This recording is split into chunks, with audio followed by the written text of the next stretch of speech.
Gracias, Ana Lilia. Me encantó cada una de las participaciones de todos los expertos porque expuso cada uno de los puntos de contenido. Creo que tomaron también el tema de la ideología, pero prácticamente lo han reiterado y lo dijo muy bien Alma. En muchos de los sexenios anteriores también se habían revisado los libros de texto. Esto no es nuevo. Pero lo más grave, y con esto inicio, es que no hay errores de dedo, que también lo dijo el doctor Bloch, que aprovecho para decir que dije Black, pero es el doctor Bloch. No hay errores de dedo, hay errores de concepto. Y eso es lo más grave y por eso celebro mucho la invitación de la diputada Ana Lilia de hacer este foro que pareciera que pudiera ser en el after o después de que ya hay unas mesas, incluso en las tardes, explicando la Secretaría de Educación sobre la problemática o sobre las opiniones de muchos de los expertos. Expertos que, entre paréntesis, han sido desdeñados, han sido hechos a un lado y en las cuales muchos de los que están aquí no han participado ni siquiera en la revisión previa o en el análisis de los propios libros de texto. Hay mucha comunidad educativa que ha sido desdeñada, pero desde mi punto de vista yo quiero plantear desde ahora sí la parte de la implementación, porque entendemos que ya están, decía hoy el profesor, ¿qué vamos a hacer? ¿Qué nos corresponde a nosotros como legisladores? Pues incorporar exhortos, reunirnos, ya hubo una reunión sobre unas firmas en donde participó la sociedad civil, investigadores y demás.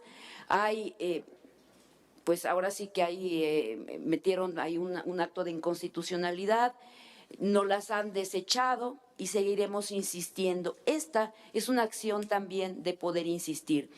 Pero ¿cuál sería el punto central desde mi punto de vista? La parte de la implementación. Pero la parte que no mencionamos puntualmente porque se metieron tantas cosas que hay es la de los docentes. El docente es el primero y el último filtro para la implementación de un modelo educativo y para la generación de conocimiento dentro del aula.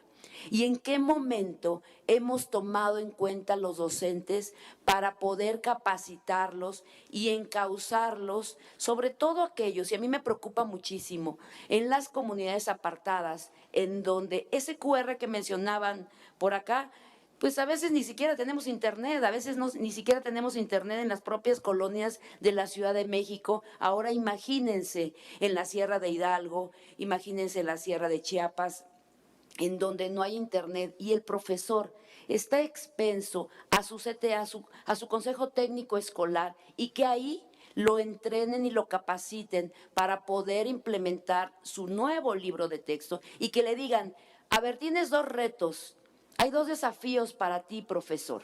El primero, que implementes la nueva escuela mexicana. Ok, ¿y qué es la nueva escuela mexicana? ¿Cómo la voy a implementar? Y quisiéramos ver, quizá en esta mesa, cuántas capacitaciones han tenido los profesores, sobre todo en las comunidades, sobre la nueva escuela mexicana. Tengo conocimiento que ni siquiera saben el concepto real de lo que es la nueva escuela mexicana ya en el aula. Olvídense en el discurso y en estas mesas en donde los expositores tienen un alto conocimiento sobre el tema educativo. Vayamos al profesor egresado de la normal o de estos cursos de verano que muchas generaciones de nuestros maestros, sobre todo en comunidades, han tenido y que no tienen una capacitación actualizada. La segunda, en donde ya viene un nuevo modelo educativo que no fue piloteado, que no sabemos lo que ocurre en los estados y que no hay una consecuencia ni una acción sobre ello. No saben los maestros qué ocurrió, cuáles son las fallas estructurales de las que hablaba Irma, cuáles son las fallas que se tienen en un modelo educativo que después se desprenden a los libros de texto gratuito. ¿Cómo le explicas a un padre de familia que el maestro tiene que decir, porque hay errores lingüísticos y hay errores en donde me marcan en los libros de texto, dijiste, ¿cómo le voy a explicar a un estudiante que hoy no se dice dijiste, que se dice dijiste? ¿O cómo le voy a explicar veniste? ¿Cómo le voy a agregar una S y le voy a decir, ¿qué crees? Viene en el libro, pero no es lo correcto? ¿Cómo yo me aseguro que mi profesor que está en el aula esté perfectamente capacitado? ¿O cómo le voy a explicar el ejemplo de los mangos a un maestro que tiene 2 o 3 años en 0 capacitación en matemáticas? Y esos son los cuestionamientos de implementación. Y de ahí voy a los estados. ¿Qué van a hacer los estados? ¿Qué van a hacer las secretarías de educación pública de cada una de las entidades? ¿A qué se van a comprometer cuando dentro de 2 semanas ya empecemos el ciclo escolar? ¿Qué va a hacer la secretaría? ¿Abrirse en una conferencia de prensa o va a abrir y decir genuinamente nos equivocamos y tenemos que recular porque las voces son muy fuertes?